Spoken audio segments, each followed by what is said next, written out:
92,1 MKFM Solo, inspirasi keluarga Indonesia.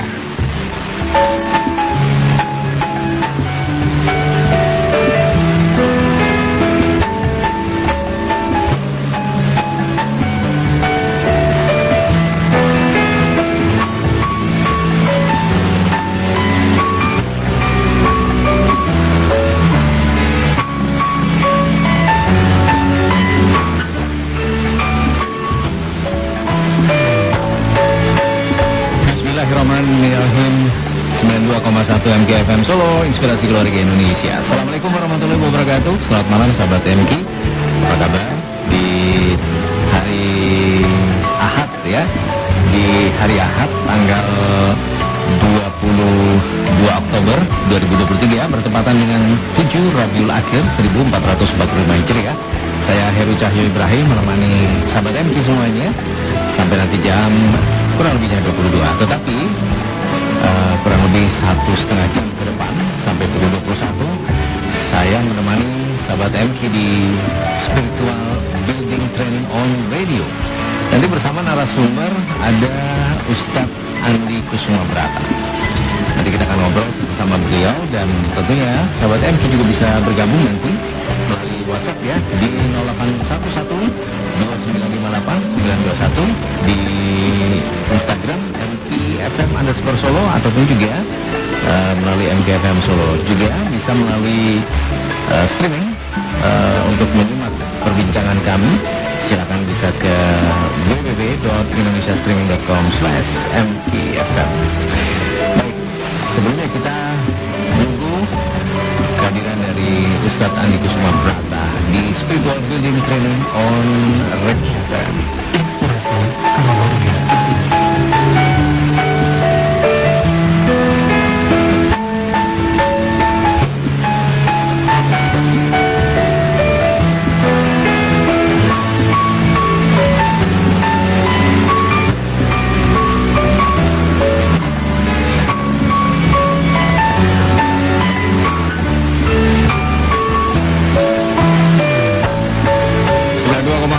MKFM Solo, inspirasi keluarga Indonesia. Sahabat MK, saat ini kita sudah terhubung dengan Ustadz Andi Kusuma Brata. Kita ada di Spiritual Building Training on Radio. Kita sapa dulu. Assalamualaikum warahmatullahi wabarakatuh. Ustadz, apa kabar? Waalaikumsalam warahmatullahi wabarakatuh. Alhamdulillah, luar biasa. Allahu Akbar. Baik Ustadz, perkenalkan saya Heru Cahyo Ibrahim. Malam hari ini akan bersama sahabat MK dan juga Ustadz Andi Kusuma Brata. Apa tema malam hari ini, Ustadz? Biru bisa biru, biru bisa tidak biru. Wah, susah menerjemahkan. Biru bisa biru, bisa juga tidak biru. bisa juga tidak biru. Baik, seperti apa penjelasannya nih Ustadz? Silakan Ustadz. Baik, sahabat MKFM-nya Jemaat Allah, lama sekali kita tidak bersua. Ada musibah corona yang hampir kita bisa lewati sama-sama. Yang pertama, mari bersyukur Alhamdulillah atas nikmat yang Allah berikan hingga saat ini, sehingga kita bisa bermuajah dan berkumpul saat ini. Salawat salam mari kita aturkan kepada junjungan kita Nabiullah Muhammad SAW. Sahabat yang dirahmati Allah, di dalam hidup kita sekarang ini, belakangan ini, teknologi makin maju, perkembangan zaman makin pesat, pengetahuan juga pergaulan menjadi penentu di setiap hubungan muamalah kita tetap sesama, dan ini rupanya sangat menentukan dan rupanya memang sangat membutuhkan perhatian khusus. Kenapa begitu? Karena tidak bisa kita pungkiri bahwa keterlibatan kita dengan banyak orang ini menjadi apa istilahnya, terukur atau menjadi ukuran kualitas seseorang. Maka yang harus kita perhatikan adalah dampak yang kita timbulkan dari sikap yang kita lakukan. Maka kali ini kita akan membahas tentang biru bisa biru atau biru bisa saja tidak biru. Kenapa? Di zaman ini sudah kita lihat, kita saksikan bersama banyak sekali orang-orang yang seperti diamarkan Rasulullah, pagi bilang apa, nanti siang bilang apa, sorenya bilang apa, besok lusa akan bilang apa. Beda semua. Beda semuanya. tidak konsisten. Maka ketika dia bilang biru, nah, saat ini bisa jadi biru, tetapi besok menjadi abu-abu, lusa menjadi pudar, dan berikutnya menjadi gelap gulita. Tidak tahu apa kejelasannya. Maka sikap-sikap yang harus kita tonjolkan menyikapi perkembangan kali ini, maka sahabat MC harus paham kita menghadapi dunia yang dimana dalam tanda kutip manipulasi itu menjadi purpose atau menjadi tujuan atau bahkan menjadi cara bagi seseorang untuk memuluskan atau mencapai keinginannya. Ini yang harus sama-sama kita berhati-hati.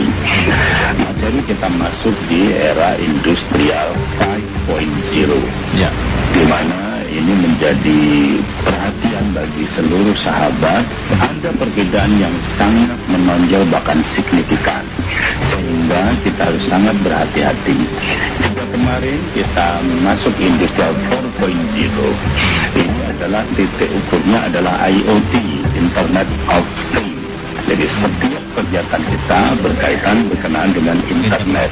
Nah, kali ini perbedaannya industrial 5.0 adalah ISMS dan AI. ISMS itu adalah Information Security Management System, di mana orang hidup di zaman sekarang itu sangat tergantung dengan data. Nah, sedangkan data ini akan diolah sedemikian rupa bagi seseorang atau bagi orang yang mempunyai kemampuan atau kompetensi di dalam hal ini untuk menjadikan keinginannya itu bisa terwujud. Artinya begini, di zaman sekarang ini data statis itu bisa berubah menjadi data dinamis. Atau begini gampangnya, foto yang tidak bergerak itu bisa tiba-tiba menjadi video yang hidup dan real. Kecanggihan teknologi itu menjadi seperti ini. Atau Mas Hari barangkali pernah melihat ada aplikasi foto baby yang diem gitu, dan kalau sudah diolah aplikasi itu tiba-tiba dia bisa mencoba bernyanyi, bergerak, berkedip-kedip, senyum. Nah itu yang kita khawatirkan, dan itulah yang disebut AI, Artificial Intelligence, kecerdasan buatan. Maka menjadi masuk akal ketika Bapak Menteri Pendidikan menyatakan S1, S2 akan diwacanakan juga S3, tidak perlu lagi membuat karya tulis. Kenapa? Karena dengan AI ini membuat jurnal 100 halaman itu cukup 5 menit. Cukup kita tuliskan judulnya dengan detail, lalu rumusan masalahnya, maka sebentar lagi dalam 5 menit jadilah 100 halaman itu dengan bahasa yang tersusun rapi. Dan ini bukan plagiasi, ini bukan jiplakan, ini murni. Dan ketika kita uji, ini tidak ada satu konten pun yang menyamai dengan konten yang kita buat itu. Masya Allah. Maka maksud saya, kali ini masyarakat harus berhati-hati sekali ketika menerima informasi, tulisan, voice ataupun video. Walaupun kadang-kadang mereka berdebat ini videonya ada, tetapi tidak ada yang menjamin keaslian video itu. Apalagi bila sumber datanya juga tidak jelas. Yang lebih berhati-hati lagi, ini akan digunakan oleh beberapa oknum untuk memprovokasi atau menghasut kita supaya kita mengikuti kemauan mereka, baik itu bidang bisnis maupun bidang politik. Apalagi yang lebih seru lagi, yang belakangnya adalah bidang spiritual. Di dalam apa istilahnya, Rasulullah menyatakan ada 6 ujian bagi orang beriman. Nah, yang pertama adalah mukmin yang mendengki sesama mukmin tetapi tidak suka. Nah, ini sudah dari dulu sudah kita lihat ini, ya, perpecahan, perbedaan, beda paham, beda firqah, beda kepentingan, itu menjadi seseorang menjadi tidak konsisten dengan apa yang dia nyatakan. Mereka tanpa ragu-ragu, tanpa malu-malu ketika ketahuan atau istilahnya dikonfrontir tentang apa yang dia nyatakan beberapa waktu yang lalu dikonfrontir dengan apa yang terjadi sekarang, mereka tidak malu-malu mengingkarinya dengan alasan mungkin itu bukan konten saya, itu mungkin bukan akun saya, atau bagaimana. Lalu apa kepentingan kita dengan semua ini? Satu hal saja ini menjadi kekhawatiran yang luar biasa ketika pemahaman saudara-saudara kita terhadap teknologi ini masih hanya sepintas lalu atau belum begitu mendalam. Akhirnya apa? Yang gampang sekali terprovokasi oleh informasi, oleh postingan yang belum tentu kebenarannya. Apalagi sekarang, Mas Heru, ini di masa-masa pesta demokrasi, di mana ada beberapa pilihan yang disodorkan, maka Anda bisa lihat postingan di grup-grup kita. Mulailah grup keluarga itu masuk urusan politik, mulailah grup reuni itu ada kampanye politik, mulailah yang suasananya menjadi tidak lagi menyenangkan, tidak lagi menenteramkan. Apalagi, mohon maaf, apabila sudah para ustadz, para ulama berpihak pada satu atau dua golongan tertentu, lantas apa yang disampaikan itu menjadi ambigu, menjadi tidak jelas arahnya kemana, tujuannya apa. Siapa menjadi tidak mungkin disetujui atau disepakati kebenarannya. Maka Mas Heru dan sahabat MPFN yang dirahmati Allah, mari kita berhati-hati dan selalu mendahulukan baik sangka agar sebiru apapun yang mereka katakan biru, kita bisa melihat warna yang sejatinya. Begitu. Terima kasih. Ya, baik. Jadi ini memang bisa dikatakan di saat teknologi yang semakin berkembang, sekarang sudah sistemnya 5.0 seperti yang tadi dikatakan bahwa memang kita harus berhati-hati dan lain sebagainya, dan itu mungkin kita sendiri tidak bisa menghindari kemajuan teknologi ya Ustadz ya. Tapi itu tadi seperti yang Ustadz bilang, itu seperti mengarah ke berita-berita hoax ya, yang barusan yang tadi Panjenengan sampaikan bahwa memang berita-berita hoax sekarang itu agak-agak pintar. Jadi di awal-awal itu beritanya benar, tapi nanti setelah pembaca itu tergiring opini mereka itu di terakhir-terakhirnya udah mulai ngarang gitu. Kira-kira kalau sahabat NQ kita semuanya ini untuk menyikapi hal-hal seperti itu, kehati-hatian seperti apa ini yang perlu kita waspadai ini, Ustaz? Ada tiga hal. Ada tiga hal. Kalau ini berbicara tentang ibadah, dalil itu kan tidak bisa kita putar-putar. Karena data kita sama, data kita Al-Quran dan As-Sunnah. Maka kembalikan kepada kesana.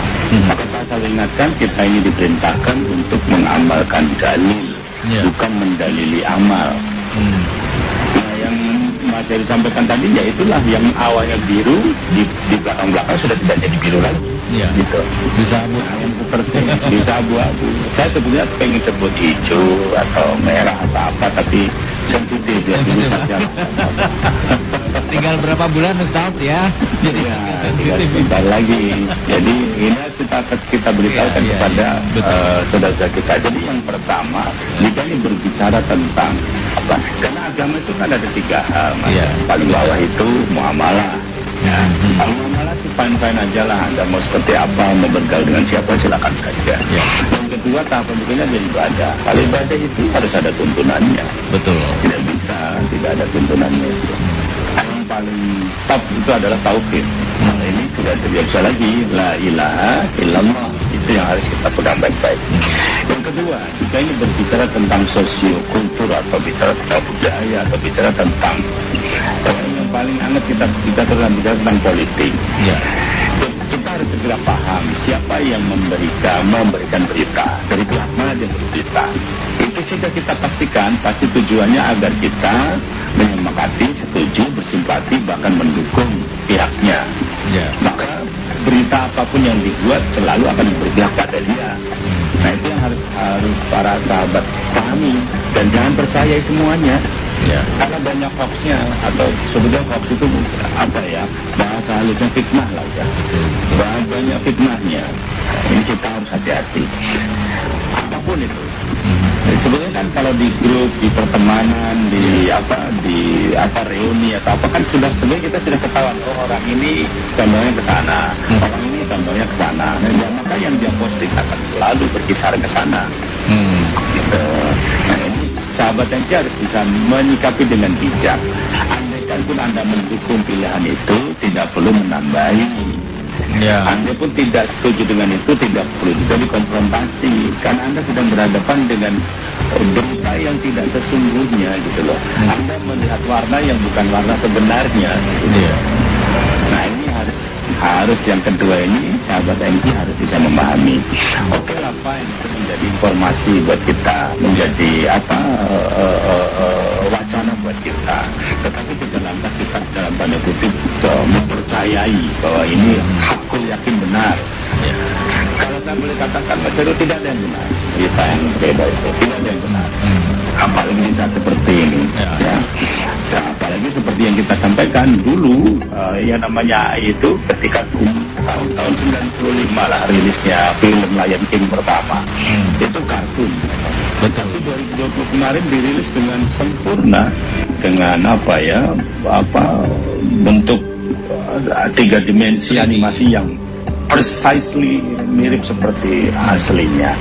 Dan yang seperti apa bisa kita jadikan dasar bahwa itu sesuatu yang mendukung sebuah berita atau sebuah informasi. Nah ini yang harus kita berhati-hati.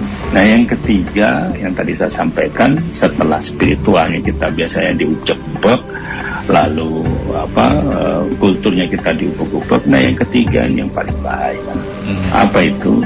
Ideologi kita pun rupanya mulai nah yang seperti ini saya selalu ingatkan, berbeda itu biasa. Semua saudara-saudaraku yang baik, berbeda itu biasa. Tidak ada yang menyalahkan Anda memilih si A, si B, dan si C. Ini urusan selera. Karena saya yakin Mas Heru bukan keponakannya Pak A, Mas Heru juga bukan adiknya Pak B, apalagi Mas Heru pasti bukanlah kerabat dekatnya Pak C. Masing-masing kita itu kan hanya tahu dari berita saja. Dan jangan lantas umat ini dipropaganda. Barangkali Mas Heru sering mendengar begini, pemimpin itu pilihan antum kan itu. Kalau pemimpin lagi dipilih ini kebetulan dolim, Anda ikut dosanya karena itu pilihan.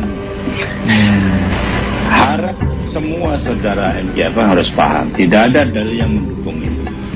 Yang namanya di mana-mana yang menanggung dosa, yang bertanggung jawab itu imam apa makmum? Pasti imam. Jadi kita ini kan hanya memilih sesuai selera, gitu loh. Dan tidak perlu berbantah-bantah berlebihan. Dan dari dulu sejak zaman Nabi pun kalau bicara tentang politik itu selalu saja ada intrik. Meskipun saya juga bersepakat tidak semua politisi itu tidak baik. Hanya yang baik itu tenggelam dengan yang mereka yang tidak baik. Nah ini masalahnya. Jadi saya sendiri sering diojok-ojokin, Pak Andi ikut saja ke sini karena kita butuh orang baik di sini. Saya selalu bilang, itu idealismenya orang yang belum punya duit. Saya mungkin Mas, saya coba. Kita kan mainannya paling ratusan ribu, jutaan itu paling besar. Betul. Di circle mereka itu miliaran itu biasa. Dan itu coba kebayang tidak iman seseorang diuji dengan miliaran dan bertubi-tubi. Sedangkan kita sendiri punya kebutuhan. Maaf, tidak lantas mengira bahwa setiap mereka yang terlibat itu orang-orang yang dalam tanda kutip punya kebutuhan yang seperti kita. Tetapi kenyataannya money can change everything. Itu yang harus kita sama-sama. Maka di zaman seperti sekarang ini, satu, jangan gampang percaya dengan informasi apapun. Dua, mulailah dari rumah kita untuk selalu menjaga hubungan dan komunikasi dengan baik. Tiga, sederhana, selalu dekat-dekatlah dengan Allah agar kita dijauhkan dari hal-hal yang tidak kita inginkan. Begitu Mas Heru. Ya, baik. Ustadz, nanti kita lanjutkan perbincangan kita. Kita akan ke komersial break dulu. Boleh. Sahabat MK, kita akan lanjutkan lagi nanti selepas yang berikut ini. Sahabat MK, bagaimana kita menyikapi hidup di dunia yang hanya sementara? Simak jawabannya selepas informasi berikut ini. Lagi ngapain sih? Lagi sedekah. Sedekah? Itu Maksudnya scan QR code apaan sih? Iya, sedekah. Pakai QRIS, QR Indonesian Standard untuk donasi melalui Data Peduli. Wih, bisa. Memudahkan banget. Iya dong, bukan hanya sedekah. Zakat, infak, wakaf juga bisa. Lembaga Amil Zakat Nasional DT Peduli mengajak kita semua tergabung dalam gerakan Indonesia Peduli. Berzakat, berinfak, bersedekah, berwakaf dengan kemudahan donasi menggunakan QRIS. Ayo, ikut dan ajak sebanyak-banyaknya orang mensosialisasikan gerakan Indonesia Peduli agar semakin banyak orang yang bisa terbantu. Tiap orang ingin sukses. Kesuksesan kita adalah ketika kita memberikan manfaat yang besar, diawali dengan kepekaan dan kepedulian. Mari kita bangkitkan semangat Indonesia Peduli agar bangsa ini menjadi bangsa yang paling banyak membawa manfaat dari pribadi-pribadi yang peduli. Mari wujudkan kebaikan bersama DT Peduli. Kantor Cabang Solo, Jalan Veteran nomor 247, Serengan, Kota Solo. Konfirmasi 0851 0240 0074. Chat di website www.dtpeduli.org. DT Peduli, semakin melayani dan peduli. Dengan zakat, bisnis kita selamat dunia dan akhirat insya Allah. Zakat is good. Alhamdulillah, dari berkahnya zakat menjadikan usaha ini semakin melimpah. Zakat is good. Alhamdulillah, dengan zakat, usaha-usaha kami semakin berkembang. Zakat is good. Sudah kita simak betapa beruntungnya hamba Allah yang dibersihkan oleh Allah dengan kemampuan berzakat. Semoga kita pun bisa terinspirasi dan melakukan yang lebih baik untuk mensucikan lahir batin kita lewat berzakat. Mari wujudkan kebaikan bersama DT Peduli. Kantor Cabang Solo, Jalan Veteran nomor 247, Serengan, Kota Solo. Konfirmasi 0851 0240 0074. Chat di website www.dtpeduli.org. DT Peduli, semakin melayani dan peduli. Abu Hurairah radhiyallahu anhu berkata bahwa Rasulullah Shallallahu alaihi wasallam bersabda, barang siapa berbuat zalim kepada saudaranya yang seiman dari hartanya atau sebagian dari itu, maka hendaklah ia menyelesaikannya pada hari ini di dunia, sebelum datang hari di mana dinar dan dirham tidak memberi manfaat apa-apa. Bila ia mempunyai amal saleh, maka amal tersebut diberikan kepada saudaranya yang didoliminya. Namun, jika ia tidak memiliki amal saleh, maka dosa yang didoliminya ditimpakan kepadanya. Hadis riwayat Bukhari, Muslim, Tirmidzi, dan Abu Daud. Sahabat MK, hidup ini bukan hanya sekedar meraih cita-cita dunia, perlu ada cita-cita untuk akhirat. Jika hanya sibuk memikirkan dunia dengan segala perhiasannya, tentu tidak akan ada habisnya. Dunia itu ibarat air laut, semakin diteguk, semakin kita dahaga. Karena dunia adalah ladang tempat kita menyemai untuk kita tuai kelak di akhirat. Ada baiknya setiap hari kita bermuhasabah, di penghujung hari, sejenak merenungi hari yang terlewati. Apakah yang telah kita lakukan hari ini? Sudahkah hari ini kita melakukan kebaikan? Atau justru kita melakukan perbuatan dosa, bermaksiat, berbuat zalim dan aniaya? Allah SWT berfirman dalam Quran Surat Al-Hasyr ayat 18 yang artinya, wahai orang-orang yang beriman, bertawakallah kepada Allah dan hendaklah setiap orang memperhatikan apa yang telah diperbuatnya untuk hari esok, hari di akhirat, dan bertawakallah kepada Allah. Sungguh Allah Maha Teliti terhadap apa yang kamu kerjakan. 92,1 MKFM Solo, inspirasi keluarga Indonesia.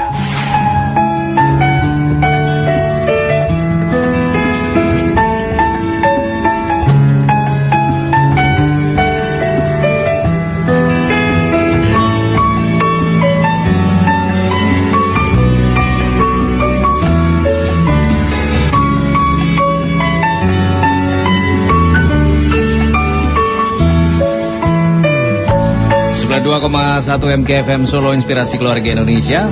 Sahabat MK, kita lanjutkan kembali untuk Spiritual Building Training on Radio bersama Ustadz Andi Kusuma Brata. Ustadz, kita lanjutkan lagi ya Ustadz.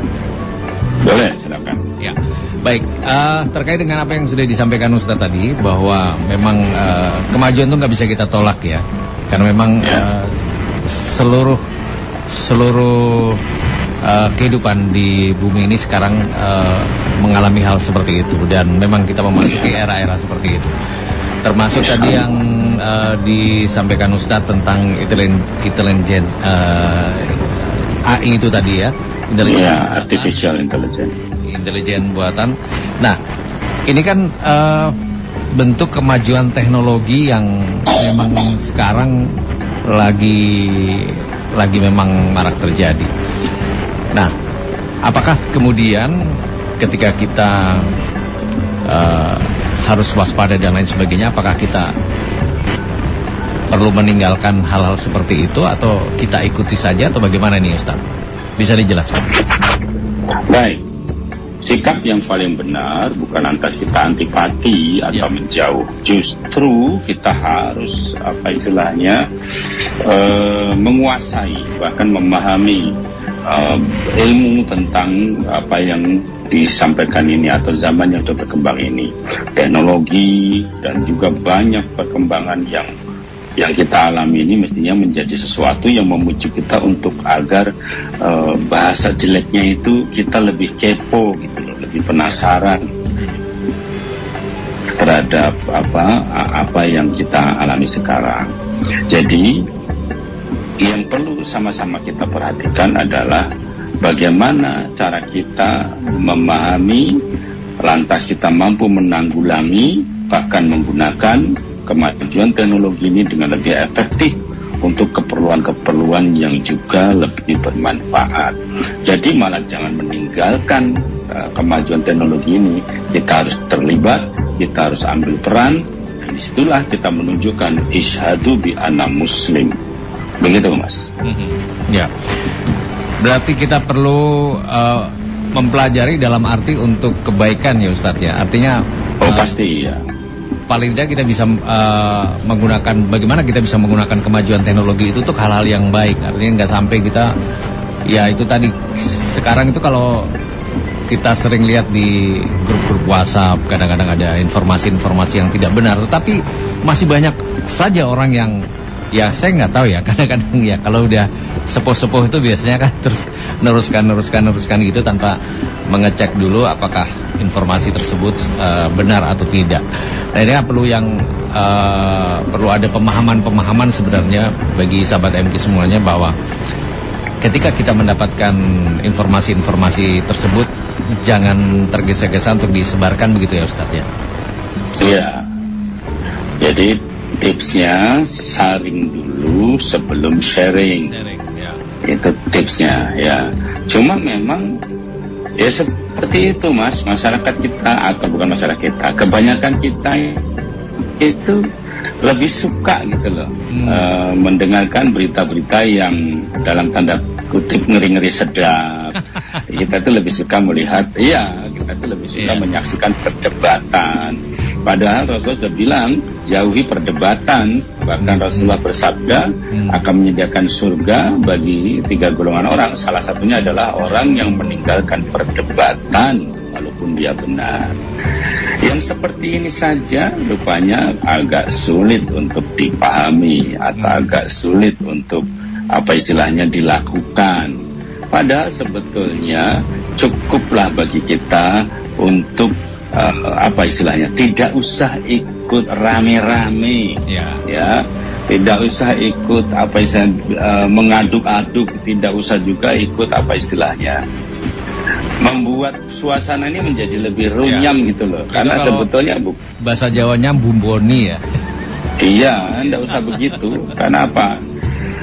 Akhirnya toh nanti kalau terbentur pada satu keadaan atau kita terjadi kesalahan, kita juga tidak akan bisa melakukan apa-apa.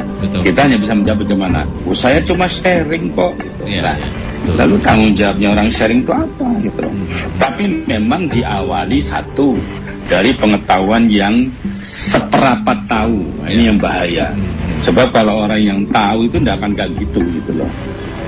Ini hanya gara-gara orang yang setengah tahu saja kayak gini. Yang bahaya kan begitu. Ya, ini memang sangat benar sekali Ustadz. Jadi sebelum kita share, kita perlu saring dulu. Artinya ketika kita mendapatkan informasi dan itu tanpa sumber dari mana, media mana yang bisa bertanggung jawab, itu kita perlu juga sebenarnya ya untuk mengecek ke sumber-sumber berita yang bisa terpercaya. kita cek apakah memang benar ada informasi seperti itu. Barangkali itu yang bisa dilakukan ya untuk mengcounter seperti itu. Dan itu tapi agak susah juga ya, karena orang sudah kalau dapat informasi itu dia baca dan dia percaya gitu, udah disebar-sebar.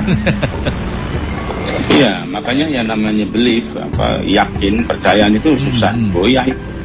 Apalagi kalau orang sudah tidak suka dengan seseorang, dalam bahasa Jawa kan jelas, kencono katon bingko. Orang kalau udah tidak suka itu kebaikan apapun tidak masuk. Sebaliknya kalau sedang mendukung salah satu atau beberapa golongan, dia akan mati-matian. Padahal seperti yang Mas Heru sampaikan tadi, judulnya beda dengan isinya, atau judulnya tidak sama persis dengan seluruh isinya. Nah, ini yang paling bahaya itu. Nah, ini berarti sedangkan terus Ustaz, silakan. Sedangkan Allah mengingatkan kita di surat Al-Hujurat 49 ayat 6.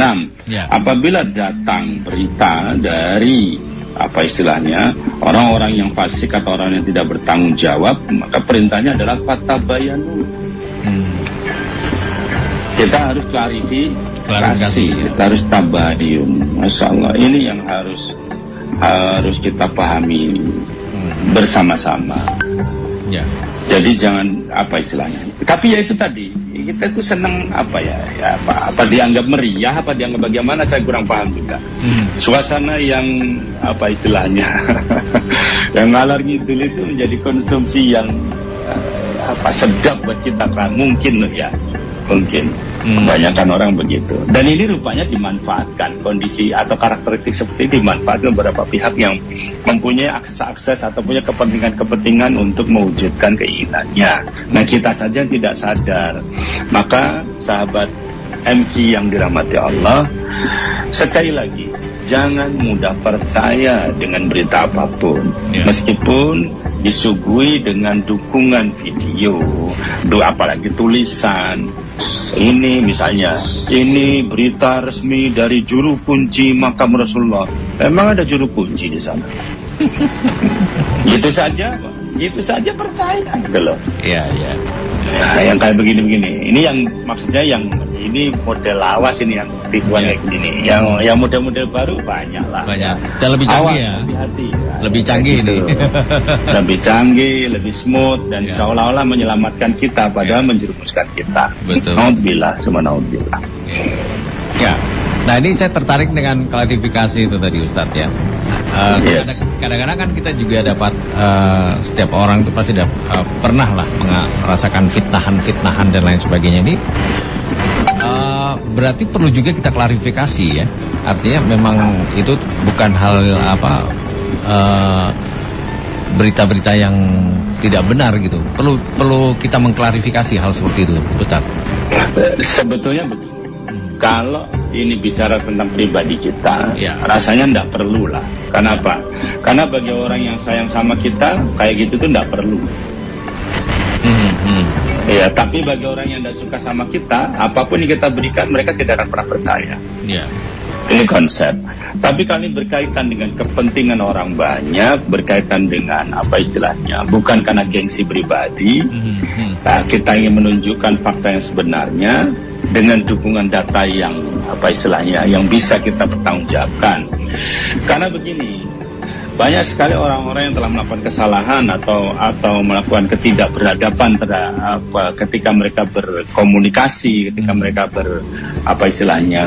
memberikan berita, itu lantas klarifikasinya itu bukan semata-mata memberi data yang benar, tapi hanya membela dirinya terhadap kesalahan yang dia lakukan. Contoh, kalau saya boleh bilang terus terang ya, beberapa waktu yang lalu kita mendapatkan fenomena orang yang kita anggap berilmu, pintar, itu mengumpat atau dalam bahasa Jawanya miso. Lalu dia klarifikasi, oh ini bukan umpatan, ini bukan kata-kata jorok, karena di zaman Mataram ini adalah pujian bagi orang yang dekat dengan Tuhan. Nah, kita itu hidup di zaman apa kan gitu. Lalu dia klarifikasi lagi, bagi orang-orang Jawa itu bukan pisuhan, itu adalah sebutan nama kusir gerobak, itu namanya itu. Ini pun juga salah. Jadi Mas Heru memahami sebuah bahasa itu tidak hanya dari etimologinya saja, tetapi juga unsur sosialnya, dampak sosialnya. Atau dalam bahasa Arab, balaghah tidak hanya disebut dari balaghahnya, tetapi juga dari muamalahnya. Saya ini orang Jawa dan kebetulan orang tua yang hidup di masa itu. Di masa itu yang namanya kusir gerobak namanya bukan itu, Mas Heru. Ya tetap namanya kusir gerobak. Itu tetap umpatan dari dulu juga. Jadi sejarahnya begini, asal gerobak sapi itu lewat dengan muatan penuh, itu jalan itu pada rusak, gitu loh. Terutama bekas pijakan sapinya. Nah, orang yang lewat setelah itu langsung misuh, Mas. Wah, ini pasti yang lewat jenggleng itu, gitu loh. Ya, jadi bukan jenggleng itu namanya kusir gerobak. Nah, ini perlu saya klarifikasi. Inilah kecerdasan berkomunikasi yang harus kita tahu. Maka kita wajib tahu, Mas, tentang perkembangan teknologi ini. Bukan apatis, jangan malah menjauh. Kuasai teknologi itu supaya kita tidak mudah tertipu. Karena apa? Kalau kita tidak bisa menguasai ini, lihat, generasi kita akan makin terbuai dengan mainannya, makin terbuai dengan lamunannya. Mereka tidak lagi menjadi generasi yang siap untuk bertempur atau siap menjalani bisnis dengan tangguh. Mereka akan menjadi generasi yang sukanya main judi online, lebih suka kepada game online yang berhadiah. Kayak gini-gini nih, yang sebetulnya kita tahu juga tidak ada bandar yang mau rugi, gitu loh. Pinjol dimakan juga yang kayak gini nih. Iya. Termasuk pinjol kadang-kadang menjebak orang itu sangat mudah sekali. Oh, di mana-mana begitu. Karena masyarakat kita itu bukan masyarakat kita. Mereka yang terdampak dengan dalam tanda kutip kemalasan itu pengennya tuh punya duit tanpa usaha. Ya, betul. Kalau dulu walaupun cuma pinjam, Mas Heru, orang harus berusaha cari surat keterangan, fotokopi KTP, datang ke bank, diuji kelayakannya, kan gitu. Mau pinjam saja rumit, gitu loh. Nah, sekarang itu gampang. Nah, mereka gampang dapat duitnya, dikasih, begitu disuruh tertib untuk ngansur, nah mereka pakai kayak ditagih orang yang seperti yang kita tahu itu. Betul. Yang nagih itu biasanya kalah serem daripada yang ditagih, gitu loh.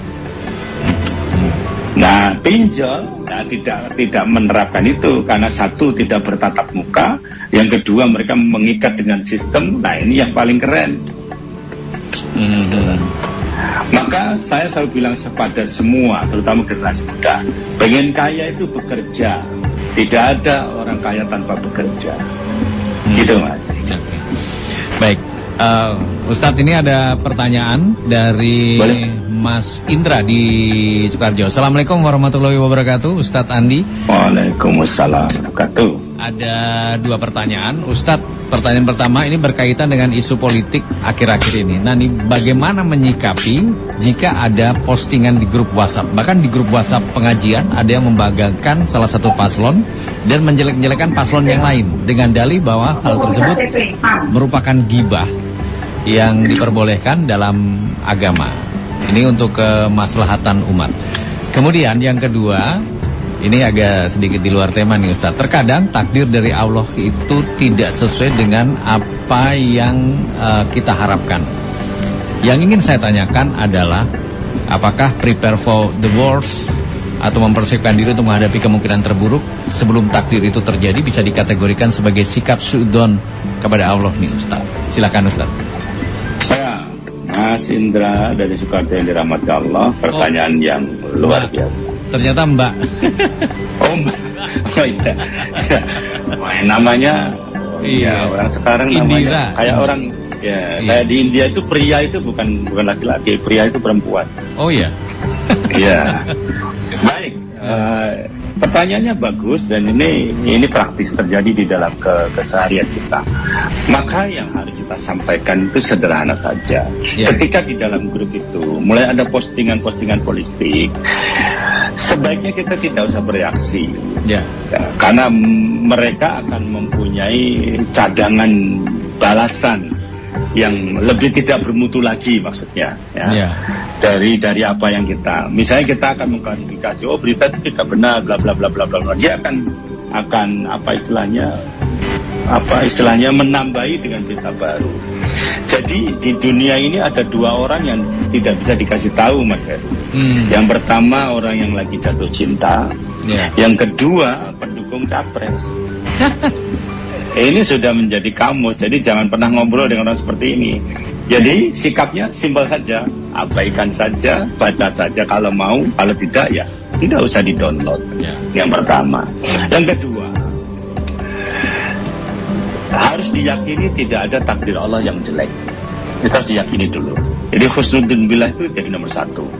Manajemen resiko atau mempersiapkan plan A, plan B, plan C terhadap beberapa perencanaan yang mungkin tidak sesuai dengan keinginan kita itu baik. Itu bukan suudon, tetapi itu adalah persiapan. Manakala plan A ini tidak berjalan, maka akan dengan plan B. Tetapi tentukan satu tujuan, lalu kerahkan seluruh upaya supaya tujuan itu tercapai. Begitu, terima kasih. Ya, baik. Itu pertanyaan yang sudah dijawab oleh Ustadz Andi, Mbak Indira. Mudah-mudahan bisa dipahami. Bagi sahabat MK yang lain yang mau bertanya di malam hari ini, silahkan bisa ke WhatsApp ya di 0811 2958 921. Ustadz, kita break sebentar, nanti lanjut kembali ya Ustadz. Siap. Sahabat MK tetap bersama 92,1 MKFM Solo, Inspirasi Keluarga Indonesia. Sahabat MK, mengapa kita harus bermuhasabah diri? Simak jawabannya selepas informasi berikut ini. Ciri orang yang tauhidnya unggul adalah unggul dalam bermanfaat bagi sesama. Tidaklah beriman seseorang yang kenyang semalaman, padahal tetangganya lapar dan dia mengetahuinya.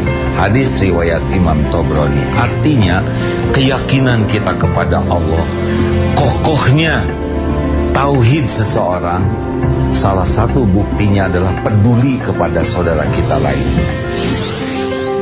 Ayo, kita unggul berbagi, unggul berinfak, unggul bersedekah, dan unggul berzakat bersama DT Peduli. Assalamualaikum Bu Ambar. Wah, siang-siang kok nyiram tanaman Bu? Apa nggak mau bazir airnya? Kalau siang kan air menguap sebelum diserap tanaman. Itu kerannya juga nyala gitu aja Bu, kan nggak dipakai. Sayang loh Bu, buang-buang air.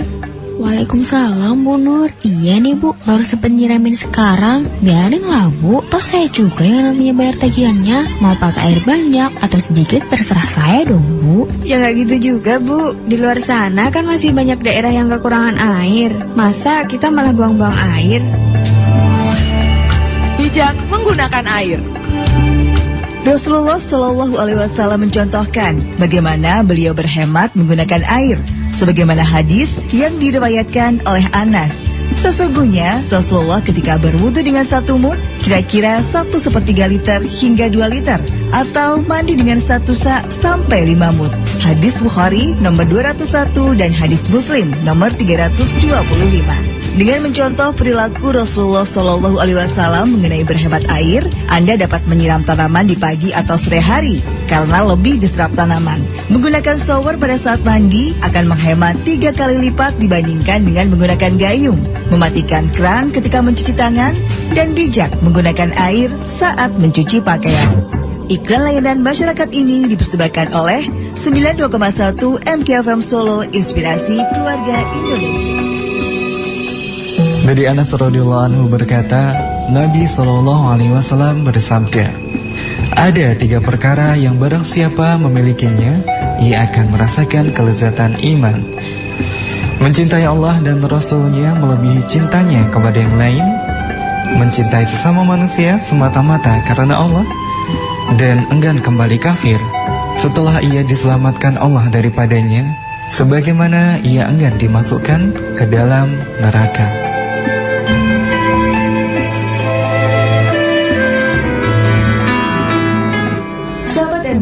Muhasabah merupakan salah satu dari kunci kemuliaan dan keberhasilan diri seorang muslim, yaitu dengan merenungkan hal-hal yang baik dan yang buruk yang telah kita lakukan.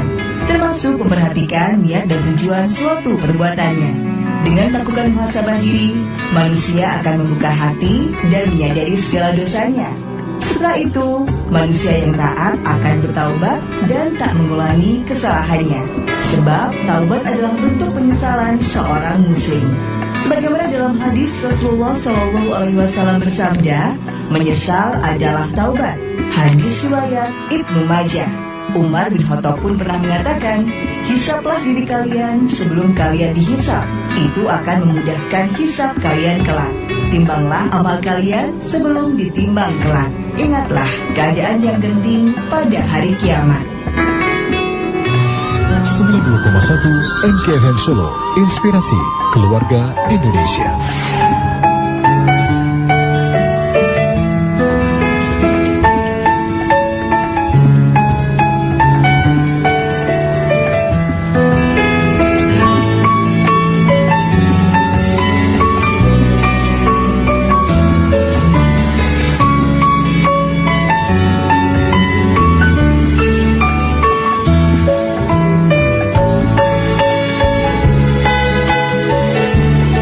Sembilan 2,1 MKFM Solo, inspirasi keluarga Indonesia. Sahabat MK, kita lanjut kembali untuk perbincangan bersama Ustadz Andi Kusuma Brata di Spiritual Building Training on Radio. Ustadz, kita lanjut lagi ya Ustadz ya. Baik. Ya. Nah, ini kalau beberapa pertanyaan kan memang seperti yang disampaikan Ustadz tadi, bahwa sekarang tuh banyak sekali informasi-informasi yang tidak benar lah adanya, yang kadang-kadang di awal itu sangat membuat pembaca itu terlena, tergiring ke opini mereka, dan tidak sadar di akhir itu justru sekarang tuh berita hoaxnya itu di akhir-akhir itu, berita yang nggak benar itu di akhir-akhir itu. Nah, kalau sudah seperti ini kan berarti perlu ada semacam pembangunan mental begitulah, seperti yang acara kita nih, Spiritual Building Training.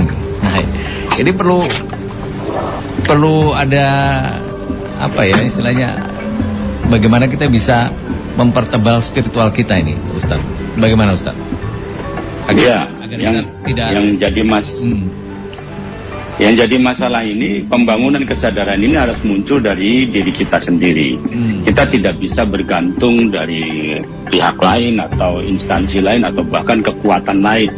Karena ini harus muncul benar-benar genuine dari diri kita sendiri. Sebab kalau tidak, nanti juga akan bermuatan lagi, Mas. Yang tadinya itu sebenarnya tujuan baik, akhirnya akan ada hoax setelah hoax, gitu loh. Jadi yang perlu kita waspadai bersama-sama, ya biasakan masyarakat ini, kita minta kalau mau membaca berita itu utuh. Ya. Jangan hanya sekedar membaca judul, apalagi baru paragraf pertama, lalu didukung dengan foto-foto editan Photoshop itu yang luar biasa. Nah, lalu kita segera share. Nah, ini yang jadi masalah. Atau setidaknya jangan terlalu terbiasa sidik-sidik share gitu loh. Ya. Nah, itu.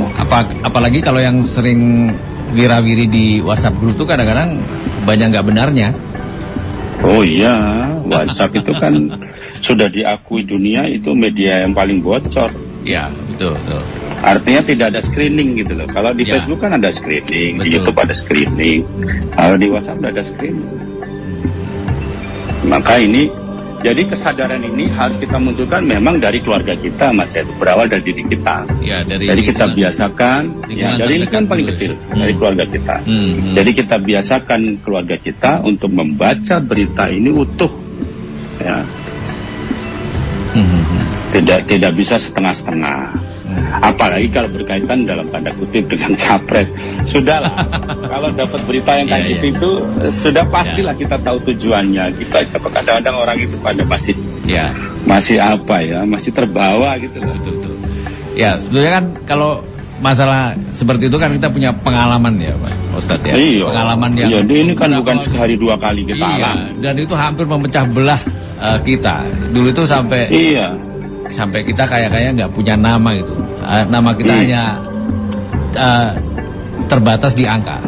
Kamu satu, Betul. saya dua, kamu satu, saya dua. Betul. Coba sebatas itu. Nah, kadang-kadang saya guyonan sama teman gitu. Udahlah, kita nggak usah berdebat lah. Ngapain itu? Anggap aja kita nonton sandiwara gitu. Mereka berperan itu, tapi di balik panggung mereka berteman gitu. Dan mereka tidak sepakat dengan itu, Mas. Ya, maka dari itu. Gitu loh. Fenomena yang terjadi aja lah, yang mereka pilih aja udah pada rukun, malah jadi menteri. Nah, itu yang di bawah masih lirik-lirikan. Iya. Ya, memang kadang-kadang memang kalau yang seperti itu memang gimana ya? Kayaknya akar rumput ini yang susah nih, Ustadz ya.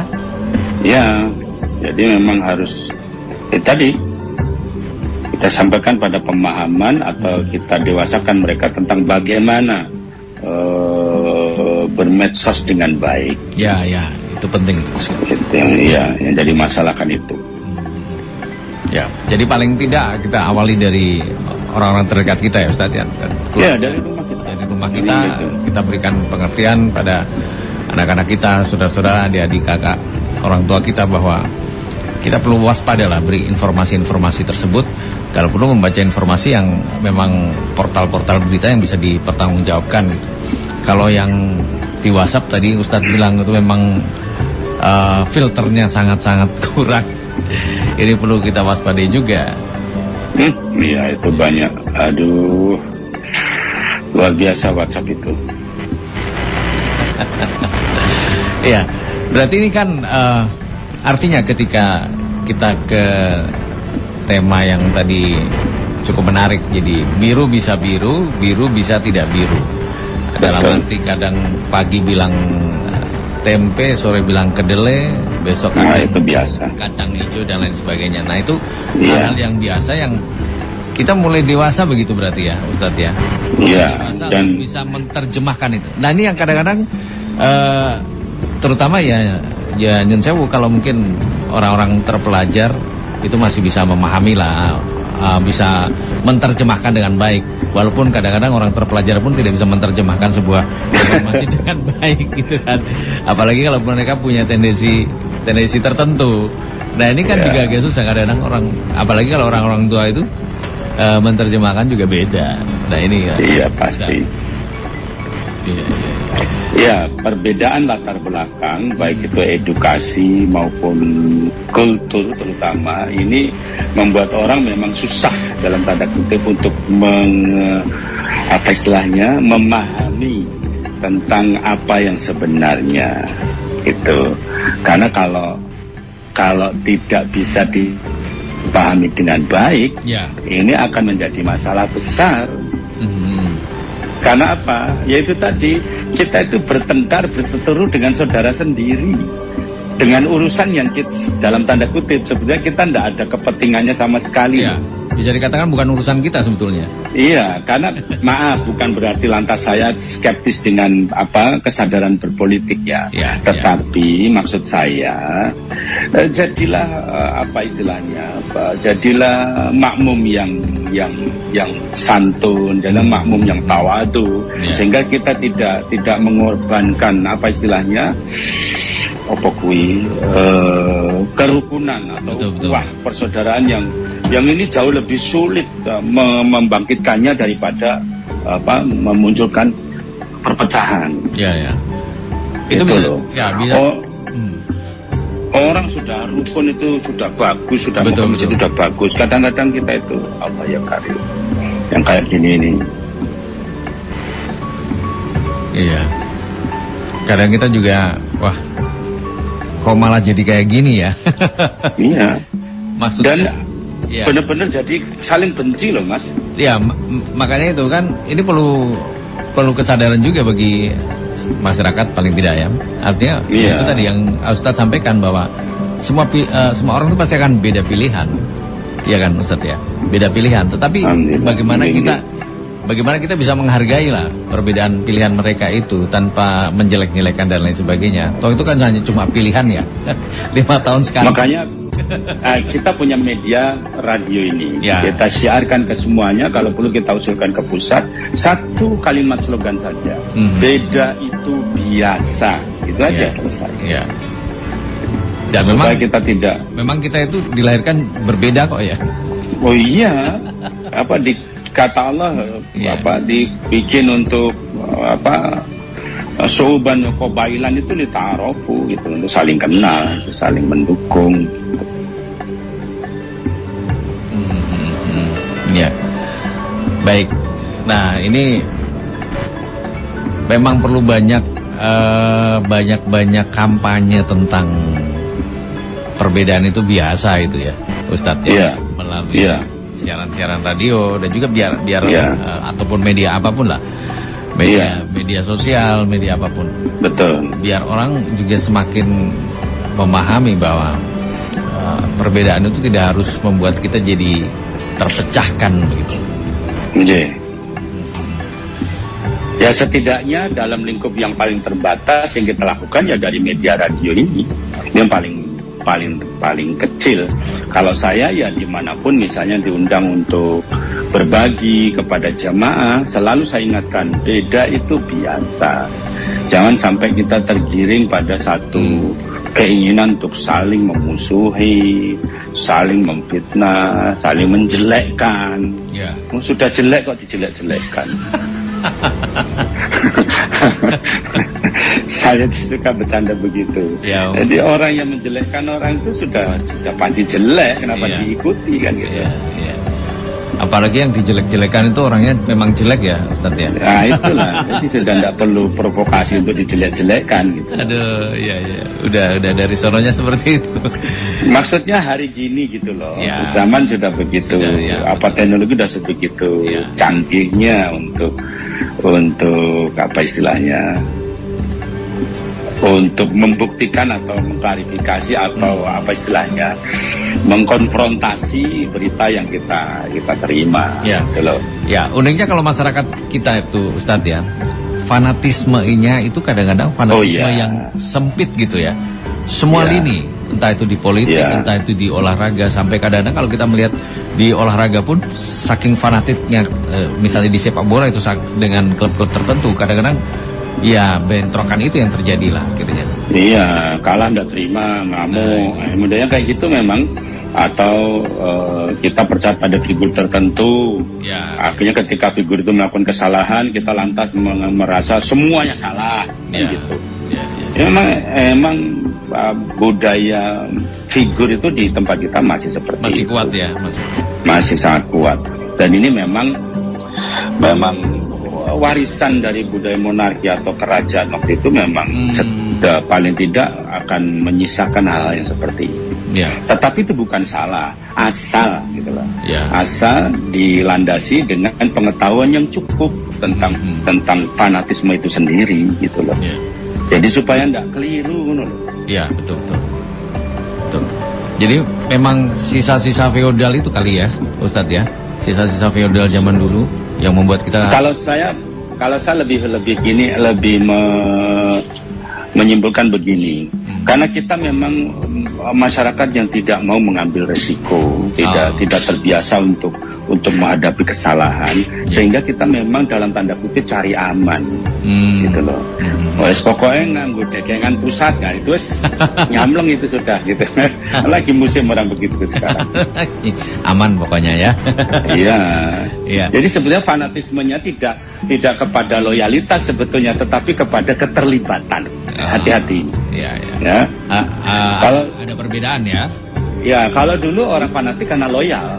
Oh ya, betul. They will do anything untuk setiap orang yang dia loyal ini itu. Tetapi sekarang enggak. Jadi sekarang itu fanatisme itu lebih kepada keterlibatan. Kalau Anda masih menguntungkan, ya saya akan ambil untung dengan itu. Walaupun orang akan bilang setelah dia terpilih masyarakat juga tidak akan menikmati apa-apa. Siapa bilang? Tentu akan berpengaruh keputusannya, kebijakannya, kan ini semua berpengaruh. Iya, betul sekali.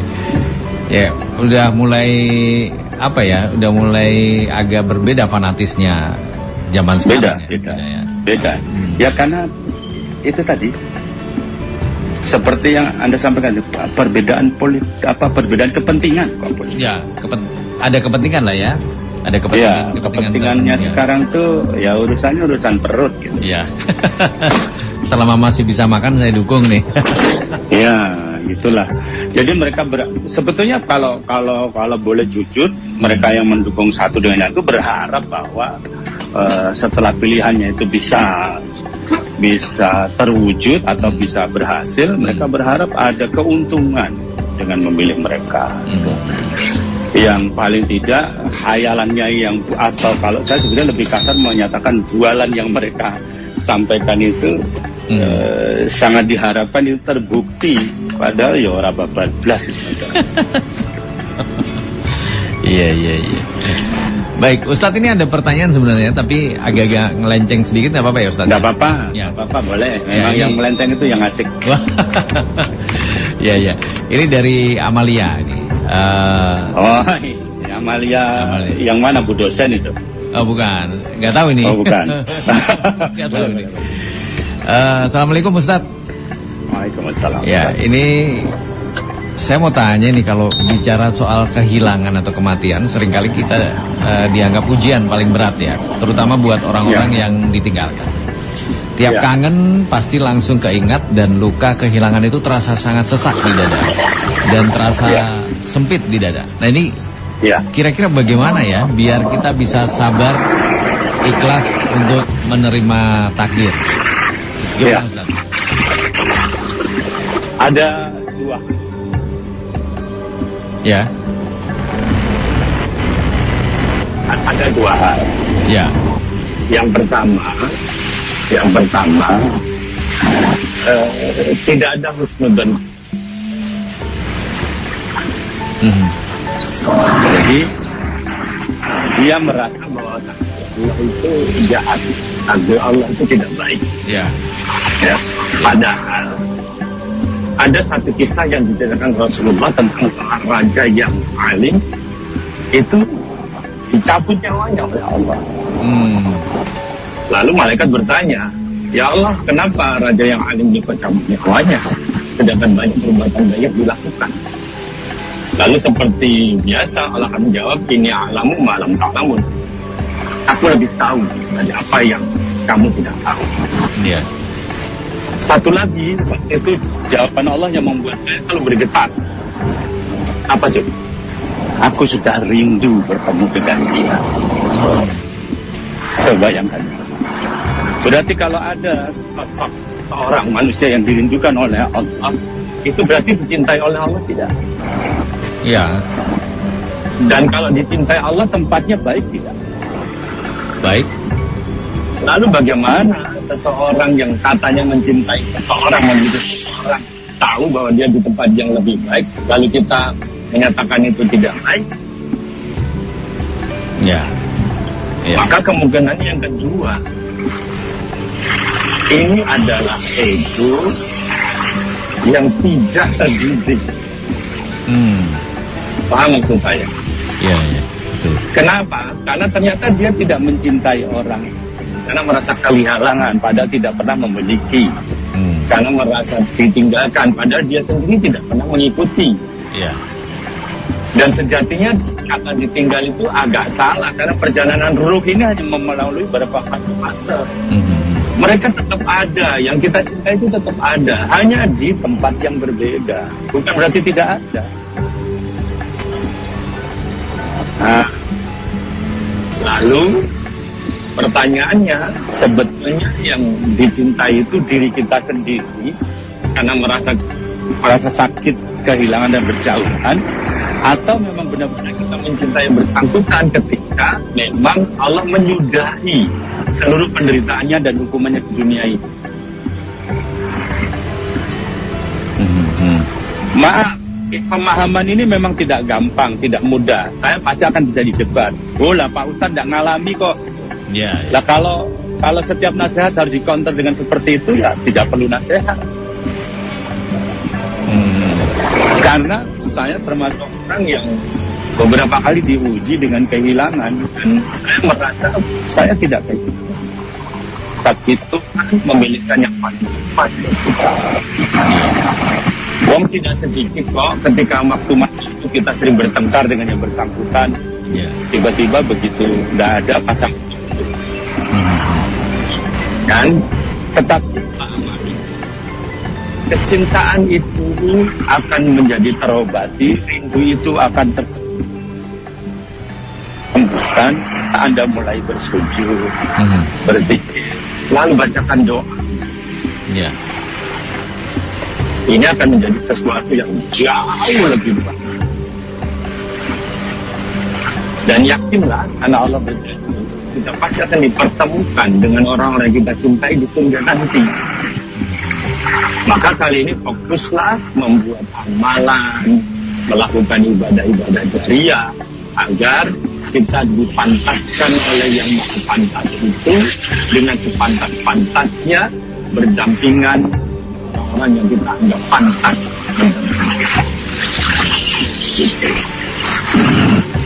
Oke. Berarti memang harus apa ya? Ikhlas dan selalu berpikir positif begitu ya Ustaz ya? Ya sebetulnya saya akan bisa dicoba. Maksudnya apa? Karena rasa itu nyata gitu. Rasa itu sakit itu nyata. Memang ada dan kangen itu benar-benar ada gitu. Saya ini master hipnoterapi. Sejauh kepada klien saya yang bermasalah dengan ini, ternyata ada satu, Mas Heru, yang harus Anda cermati. Unsolving problem. Problem yang tidak. Jadi ternyata ketika mereka berdua masih hidup, itu ada masalah yang belum selesai. Sehingga ini gantung gitu, paham maksudnya? Paham. Nah ini akan menjadi problem yang cukup signifikan memang, bahkan berpengaruh kepada apa istilahnya, kestabilan baik sikap maupun mental, fisik maupun mental. Terpengaruh dari biasanya, itu tadi ya? Ya, uraikan masalahnya, cari masalah yang sebenarnya, apa yang membuat Anda tidak ridho. Mereka pergi menghadap kepada Sang Pencipta. Iya. Ini sih sebetulnya kesimpulan yang sering saya temukan ketika berhadapan dengan klien yang merasa kehilangan. Coba nanti Amalia kalau ada waktu itu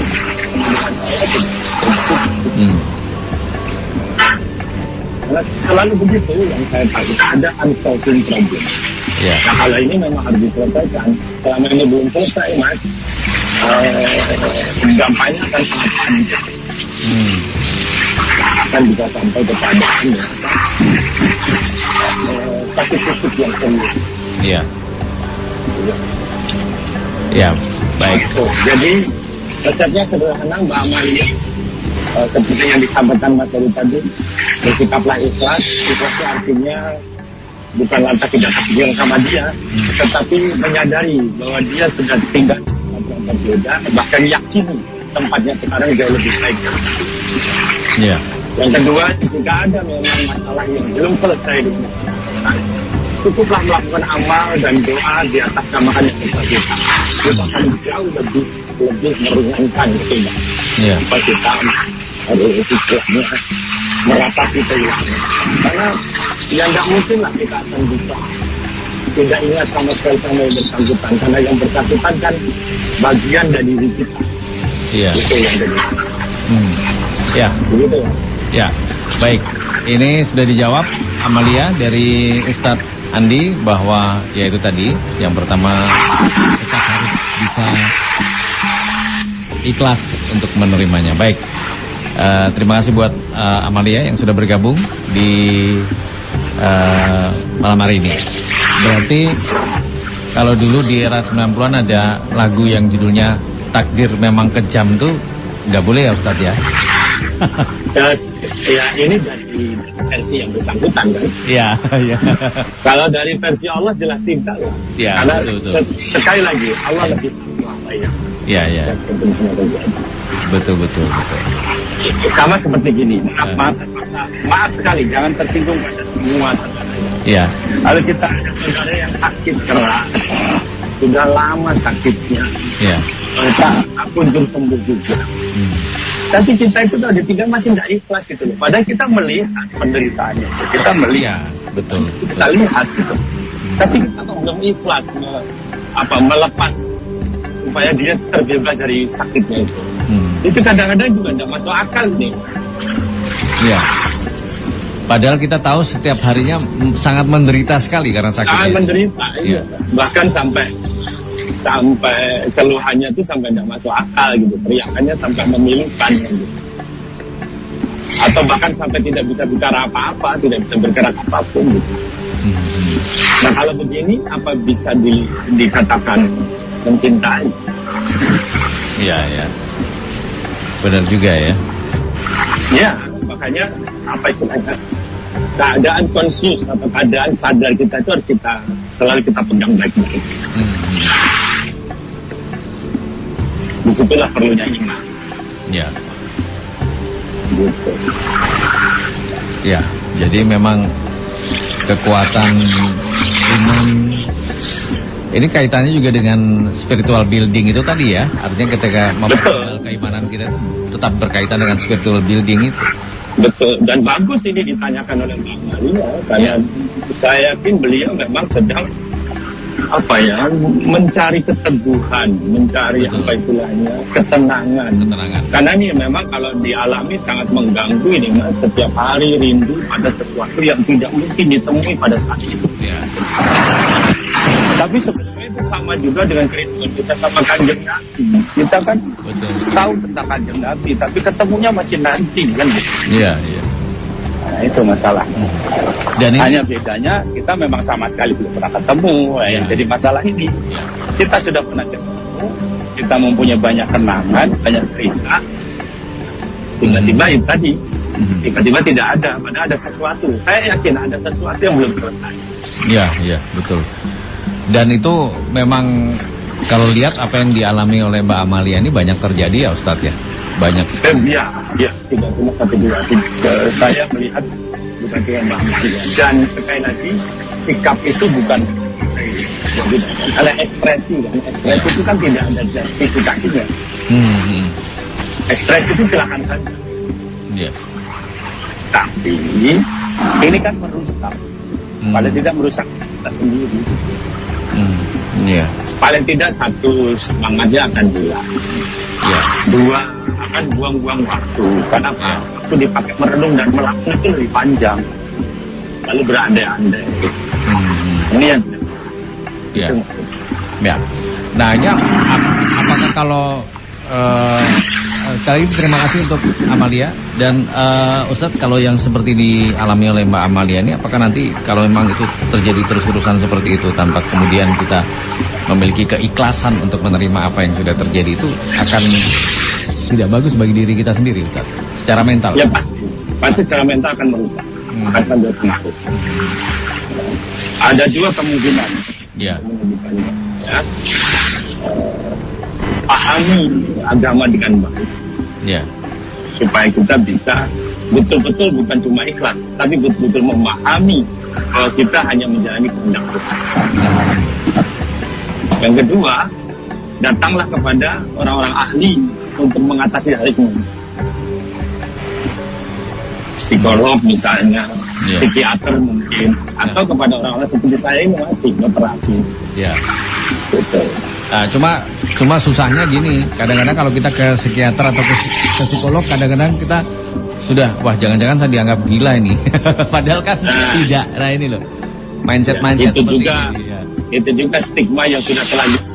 Nah, itu dia. Diberikan pada orang-orang yang bermasalah dengan ini.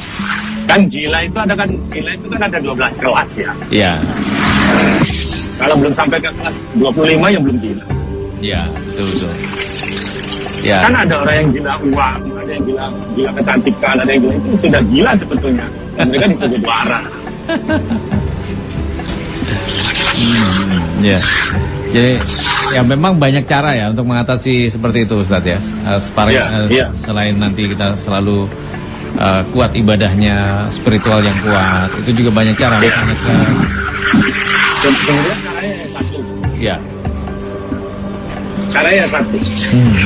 Gimana? Kasihanilah dirimu sendiri. Oh, begitu simpelnya ya. Simpel. Jangan menyiksa diri sendiri. Betul. Jangan memikirkan hal-hal yang nggak mungkin gitu loh. Kadang-kadang yang membuat kita sakit itu apa? Berandai-andai. Seandainya engkau masih ada, kita pasti sudah seperti ini. Ya. Nah ini yang kadang-kadang makin menyiksa kita. Kasihanilah diri sendiri. Ya. Istilahnya belum move on ya. Ya, belum move on. Masih berandai-andai seperti itu. Ya, jadi memang harus lepas gitu ya Ustaz ya. Memang nggak mudah. Tadi mungkin Ustaz sempat sampaikan juga. Mungkin ada yang memperdebatkan hal seperti itu karena tidak setiap orang tidak memiliki kesamaan mental. Artinya ada yang bisa melupakan bukan berarti terus melupakan begitu saja, enggak, tapi kejadian yang dilupakan sehingga mengikhlaskan karena kita tahu Tuhan mungkin lebih mencintai orang itu kan. Tapi ada juga yang ini tadi mungkin masih kategori teringat terus gitu ya Ustaz. Ya, kalau saya biasanya saran begini, jangan dilupakan karena kalau bagaimana itu bagian dari diri kita.